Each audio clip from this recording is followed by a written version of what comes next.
Hai, perkenalkan saya Yolanda. Di sini saya akan menjelaskan tentang lipid atau lemak. Nah, sebelum kita melangkah lebih jauh tentang lipid, kita harus tahu dulu apa itu lipid. Lipid sendiri merupakan senyawa berminyak atau berlemak yang tidak larut di dalam air. Kenapa lipid tidak larut di dalam air? Karena air bersifat polar. Tetapi lipid sendiri dia larut dalam pelarut nonpolar. Contohnya seperti benzena, eter, dan kloroform. Selanjutnya sifat-sifat lipid. Sifat-sifat lipid yang pertama, dia tidak larut di dalam air seperti penjelasan yang tadi, dan yang kedua, larut di dalam pelarut organik seperti benzena, eter, aseton, dan kloroform. Yang ketiga, mengandung unsur karbon dan hidrogen. Yang keempat, berperan dalam metabolisme tumbuhan dan hewan. Selanjutnya, berdasarkan asalnya, lipid dibagi menjadi dua jenis, yaitu yang pertama ada lipid nabati dan yang kedua ada lipid hewani. Lipid nabati adalah lemak yang dikandung oleh tumbuh-tumbuhan. Contohnya seperti buah alpukat dan durian.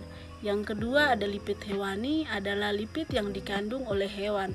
Contohnya seperti daging-dagingan, telur, bahkan ikan. Selanjutnya ada struktur lipid.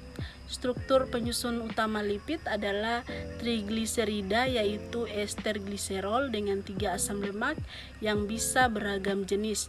Di sini ada dua gambar struktur. Yang pertama ada struktur asam lemak dan yang kedua ada struktur gliserol. Nah, struktur asam lemak ini dia berantai panjang atau rantainya ke samping, sedangkan gliserol dia 3 susun ke bawah. Selanjutnya ada jenis-jenis lipid.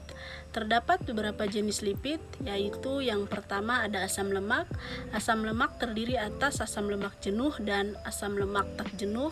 Yang kedua gliserida terdiri atas gliserida netral dan fosfogliserida. Yang ketiga lipid kompleks terdiri atas lipoprotein dan glikolipid. Dan yang keempat ada non-gliserida terdiri atas sfingolipid, steroid, dan malam. Dan yang terakhir ada manfaat lipid. Lipid memiliki peranan yang sangat penting dalam metabolisme makhluk hidup, seperti yang pertama sebagai sumber energi, yang kedua insolusi thermal atau panas, yang ketiga sebagai pelindung organ tubuh, dan yang keempat sebagai sumber vitamin. Nah, sekian dari saya, semoga bermanfaat. Terima kasih.